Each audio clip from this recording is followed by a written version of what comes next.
পৰিকল্পিত হত্যাকাণ্ড, কোনো স্বাভাৱিক মৃত্যু নহয়, এইটো এটা পৰিকল্পিত হত্যাকাণ্ড। গোটেই ৰাইজ ওলাই আহক, ইয়াক বৰ্জন কৰক।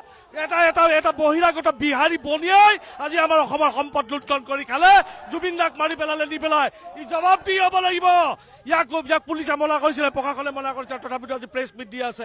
কাৰ সাহস আছে যদি মুখ্যমন্ত্ৰী ডাঙৰীয়া ইয়াক এই সঞ্জীৱ নাৰায়ণক এৰেষ্ট কৰি দেখাওক। জুবিন গাৰ্গ ডাঙৰীয়া যদি ন্যায় নাপায়, তেতিয়া আপোনাৰ নিচিনা হাংগু পাংগু মোৰ নিচিনা মানুহে ক'ত ন্যায় পাব?